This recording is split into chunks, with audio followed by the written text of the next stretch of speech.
اشرار می آمدن اینجا خانه ها رو می بردن، مردم ها رو لخ می کردن. فواید زیادی وجود داره که ما اینجا اون چشمه آب قناتی که داشته تا 300 سال از 1000 سالش هم رو برتر بوده. 3-4 تا آسیاب قدیمی داره. خونه های آپارتمانی در واقع تا 3 طبقه هم اینجا داشتیم. محمدو کی؟ محمدو حسیخو. حسیخون کی؟ حسیخون مختار.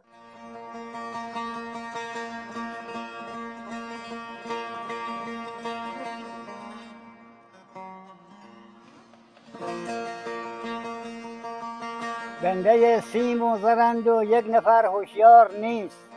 زن رود در کوچه و بازار از بهر خرید، در برش جز مانتو و یک دامن و شلوار نیست. راه قلعه بوده، قلعه در وسط خانه‌های روستا قرار داشته.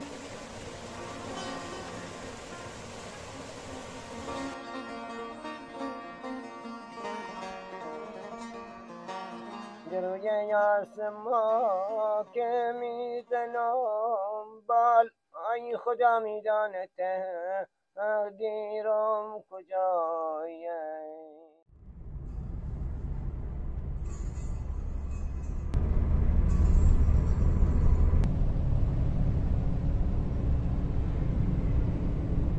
درود بر شما.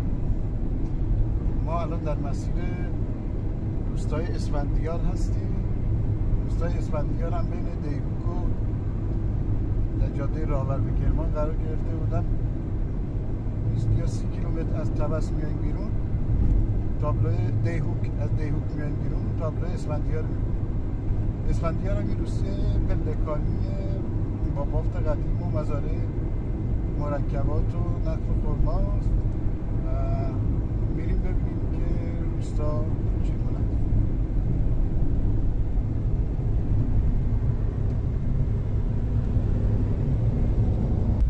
قشنگه، ولی خونه‌اش جدید ساخته. اونه دیگه اون ته بالاه، اون بالاه. من فکر کردم این باغاش بالاه، اونه.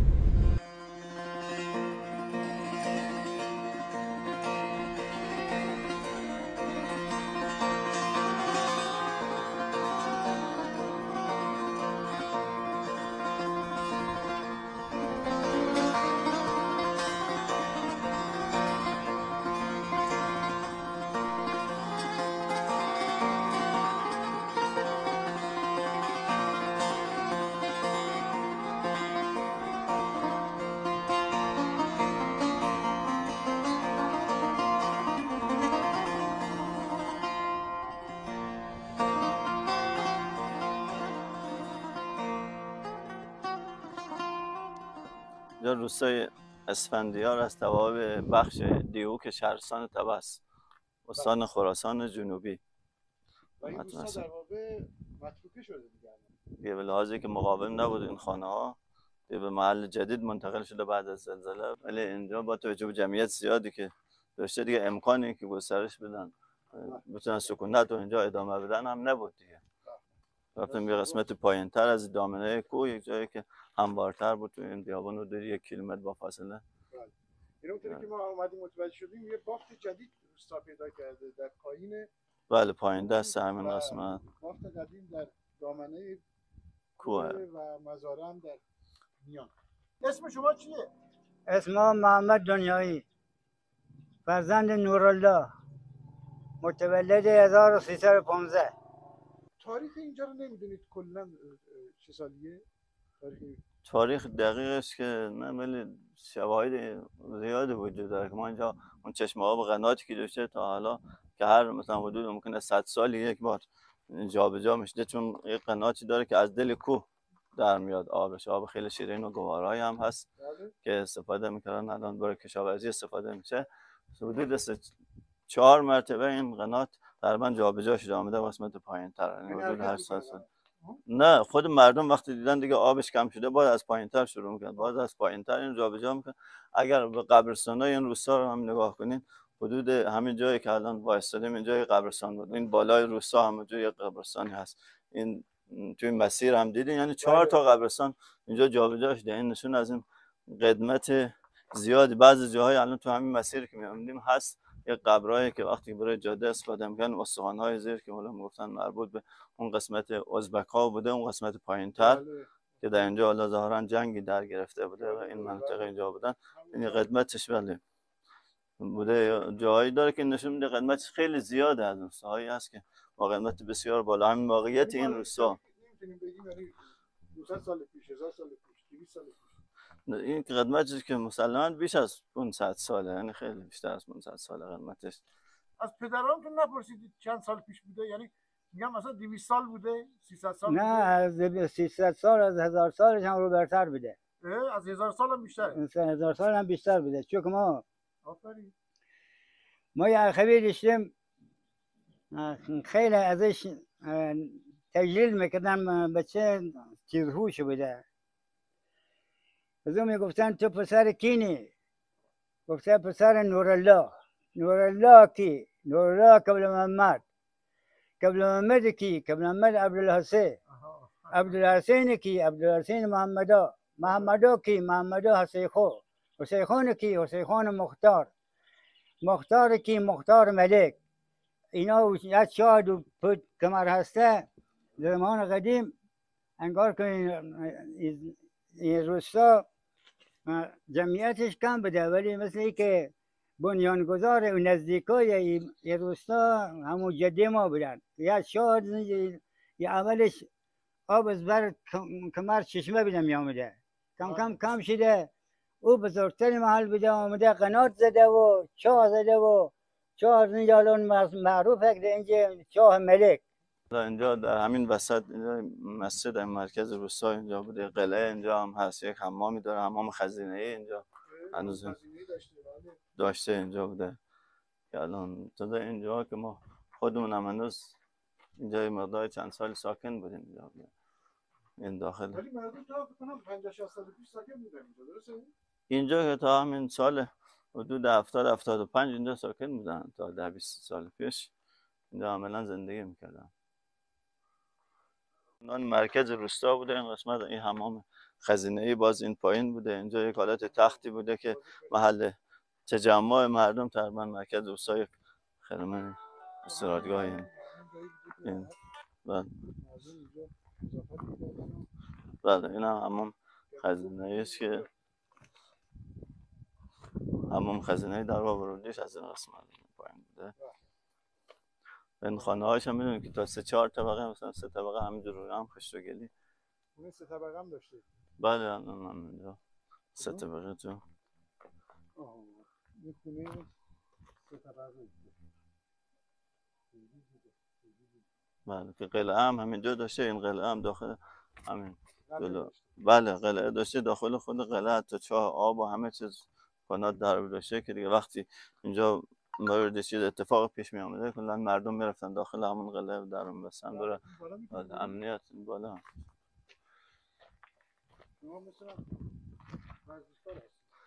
نه خیلی ما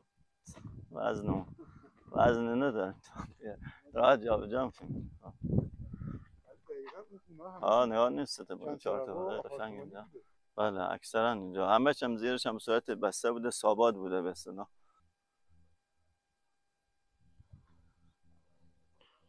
ویژگی خوبی داره که اینجا همین دامنه کوه هم هست، یعنی از همین منظره خوبی، چشمانداز خوب، مزارع پلکانی که داره خیلی خوبه و همین که متصل به این کوه هم هست. اونایی که دوست دارن برای از فضای کوه استفاده کنن.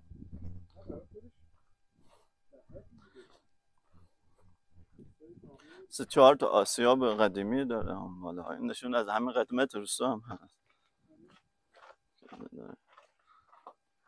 ما بالاییم توی دیوان. نه ما یه بالاییم توی بافتیم. زمان قدیم الان باغستان نمونده، جلوتر خواهی باغ برمون بهشت بود. هر جا که یه وقتایی مسئولین می آمدن، ما خود ما اسیا داشتیم، اسیا میانی از خود ما بود. می آمدن و در پیش آمدن رو تنوره اسیا می گفتن واقعا چشمانداز یا بهشتی شما دارین. هر کی بنار این ساختمان این کلنگ این روستا رو برزی می داده آدم مؤمن بیده که همه چیزی همچی حد به حد جا به جا گذاشته. خرمنش پشت خانه ها قرار داده که گرد و خاک یا رود خانه ها نیه. بله. از اشرار هم محافظت کنن. مثلا اشرار می آمدن اینجا خانه ها رو می بردن، مردم ها رو لخ می کردن. از همه چی محافظت کنه.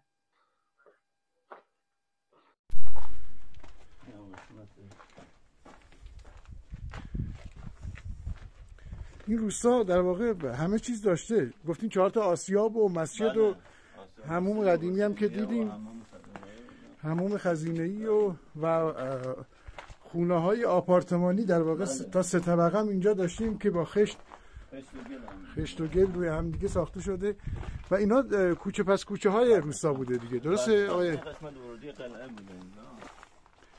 داخل خونه همین قلعه فضاهای مختلفی اینجا تعبیه شده و اینجا جتمه شده.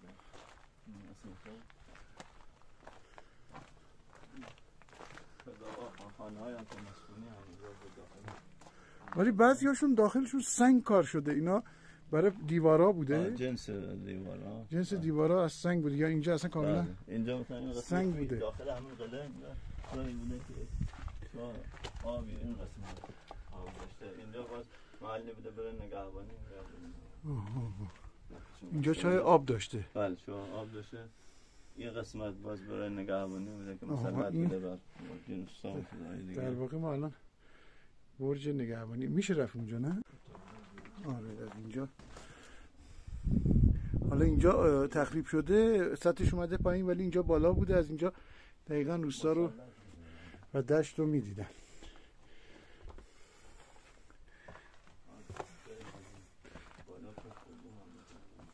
بله بریم بالا پشت بود.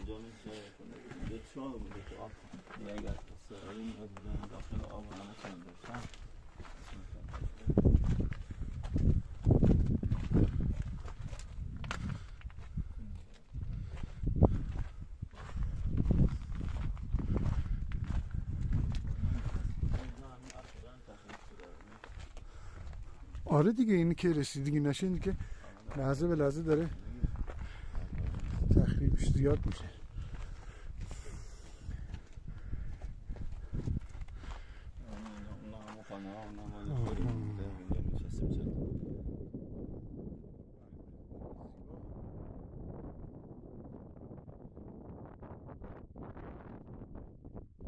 اون بالا نمیتونیم بریم.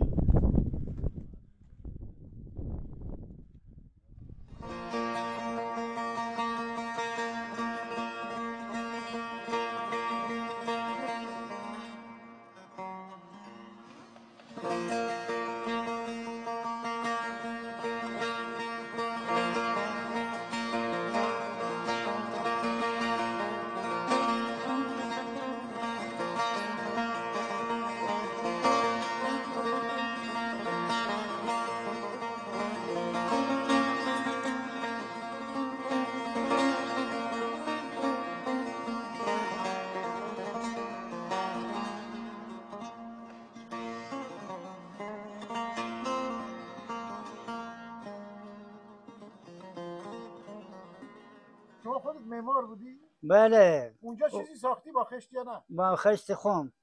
اون خونه ها؟ با خشت خام و منا ساختمان تا 4 متر دانه با خشت خام به خودم پوشیده. یعنی قبلا بود شما بازسازی مرمت کردی یا نه از اول ساختی؟ نه بازسازی جلوتر خو خانهاش همش چوبی بود، سقف چوبی بود. اینا بعد که ما بنا شدیم و مردم یک خورده نفس یا راستر شد بهتر شد، چوبی ها رو برمیشتن خشتیش میکردن و خشت میپوشیدیم شد.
همین دیوار؟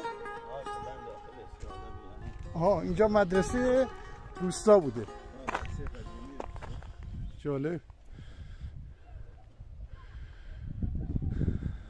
و اینم کوچه باغای روستا، بسیار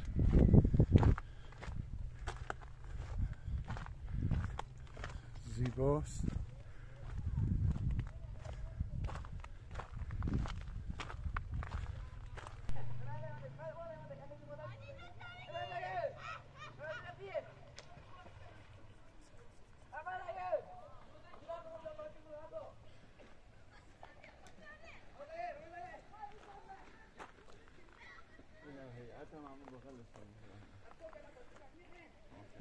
ما همچنان در کوچه پس کوچه های بافت قدیم روستای اسفندیار. بله اینم یک ثابت. تختایی درست کردن برای نشستن تو سایه بود. چرا اسفندیار؟ اسفندیار حالا یک جهتش از روایت های مختلفی دیار سپن نامیده، چون معمولا این دامنه ها این قسمت ها خیلی اسفند داره. اسفند که دود میکنن ولی زیاد داره. بعد میگن احتمال میدن که یکی از اونجا گرفته باشه. دیار اسفند. بله دیار اسفند. و اونی که برای شخصیت های شاهنامه‌ای نسبت میدن، چون همین شما دیدین دیگه قبل از نایبن اونجا رستم بوده، اینجا میگن اسفندیار شاهن به اونم. یعنی در واقع در این از در تاریخ ما خب این محدوده در واقع محل رزم و بزم و زندگی شخصیت های شاهنامه اینجا بوده. اینجا چی بوده؟ این هیئت روستا، یعنی حسینیه بوده. حسینیه جدا بوده، حسینیه هم داخل بوده، مثلا هیئت حسینیه جایی بوده که هیئت اینجا برگزار می‌شده. بله ایوانش برای تابستان بوده که یه قسمت برای خواهران، یه قسمت برای برادران. ولی معماری زیبایی داره. ایوان میره بله برای تابستان. معماری زیبایی داشته. شبستانش هم برای زمستان استفاده. بله. اینجا هم این آبدارخونه بوده، این گوشه به اصطلاح شهرخونه. بله. این قسمت هم قسمت شبستانش به اصطلاح بوده که برای زمستان آخونه استفاده میکنه. آها چه پایه های قشنگی هم داره و یادگاری هایی که نوشتن. اینجا به اصطلاح مطبخ بوده، مال همه هیئت بوده که محلی برای تبخ می‌رفت. آره سقفش سیاه معلومه. قدیمی ها سنگ آجایی چرا هنوز هست. مطبخ هیئت اینجا بوده. و این چیه جناب؟ اینا به اصطلاح میگن قبرستون سیدا. اینجا سید به صفت سید فقط که بودن، اینجا محل دفنشون اینجا بوده. آره. یکی از قبرستون‌های قدیمی روستا. مثلا همینجا که ماشین اینجا پارکه اینجا هم قبر قبرستون بوده. یکی قدیمی‌تر از هم این هم اون بالا دست اونجا بوده. هم هست یه قبرستون. مردم با هم دیگه مهمونی میرفتن، از حال هم دیگه خبر داشتن. تو قدیم بهتر بود یا الان بهتر؟ نه قدیم جمعیتش کمتر بود، ده جمعتر بود، بیشتر به هم رسیدن. اینجا پراکنده شده، الان هر کس تو حیاتش از سر زیر خانه خودش داره. و الا از لحاظ همبستگی خود مردم هم او زمان همبستگی داشتن و متحد بودن به هم دیگر هم این زمان. ولی او زمان مثلا خانه ها نزدیک هم دو طبقه سه طبقه رو یا طبقه یک خانه من یا که من شخص طبقه دوم دیگره. اونجا به سرکشی پیش هم دیگر اونجا بیشتر پیش هم به هم نزدیک بودن. ولی اینجا هم آسایش خو الانش چیز که هست مثلا همه چیمی آرامش ندارن. اگر نه آسایش از ما بهتر بود. آره. روغن نباتی هم پدر همه در آورد. روغن نباتی خود که همه چیزش مصنوعی شده. آدم هم مثل ظرفا یک بار مصرف شدن. این هم خونه ای بوده بر خودش دیگه. بله مثلا محله بوده اینجا، گفتن محله ته، محله بالا، محله پل، چند تا محله داشته. این الان یک مغازه بوده، ورودی مغازه بوده. محله مثلا محله ته. باز یک حمام دیگه جدیدتر از اون اینجا داشته که الان تخلیه شده اونجا. این هم حمام بوده. بسیار عالی. خب این هم همه جا مسیر بوده از این هم بله. اینجا هم میخوام دیوارش رو بگیرن، اینجا هم پایین بودن بگیرن. دیوار قلعه. اینو آقای ندایی فرمودن دیوار قلعه بوده. قلعه در وسط خانه‌های روستا قرار داشته و بلندتر از همه بوده. بله مشرف بوده.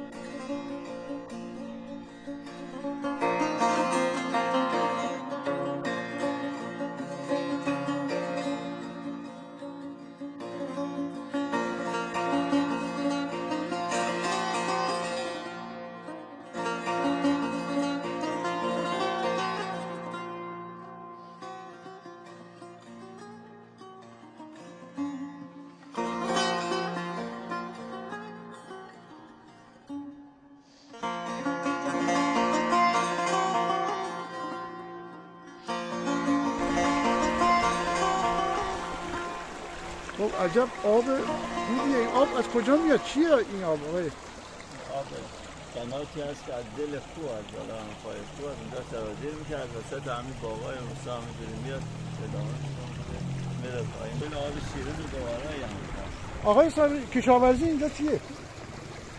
کشاورزیش محصول عمدهش زعفرانه، بعد خیار سیر میکارن، بله. و گنجه و ذرت بلال هم که برای علوفه دام هاست. باغای آبادی هم داره. خدا بله. برکت بده. خدا انشاءالله این آب رو از مردم نگیره. بله آب نعمتیه، واقعا این آب نعمتیه. این آب نعمتیه.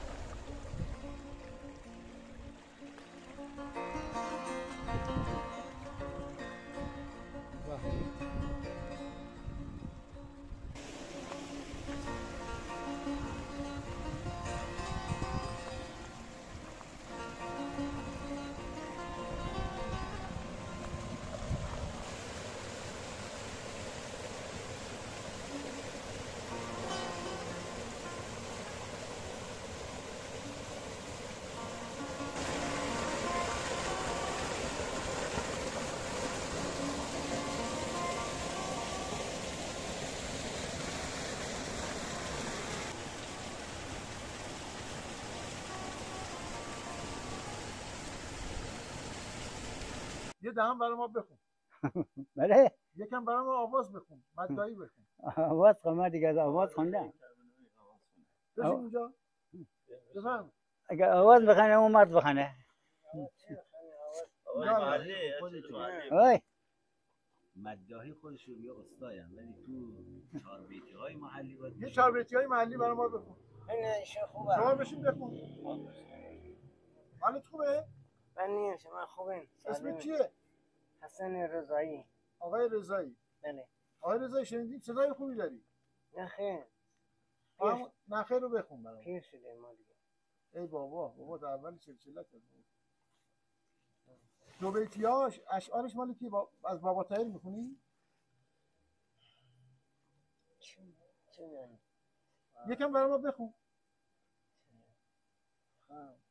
جاقام بلدم خب بخون. خونده خود دیگه شما. دوربین هم داره خاموش میشه. من صدایی میارم. نه. حالا صدای نمیخوان آواز بخون، هم تو یواش بخونی. بخونی که بخون. اندر این عصر مشعشع آدم دیندار نیست، بنده سیم و زرند و یک نفر هوشیار نیست. دین به دنیا می فروشن از وضیع و از شریف، هیچ یک را فکرشون جز درهم و دینار نیست. سر برهنه پیر و برنا از پی تقلید هم، بر سر یک تن کلاه سرخ یا دستار نیست.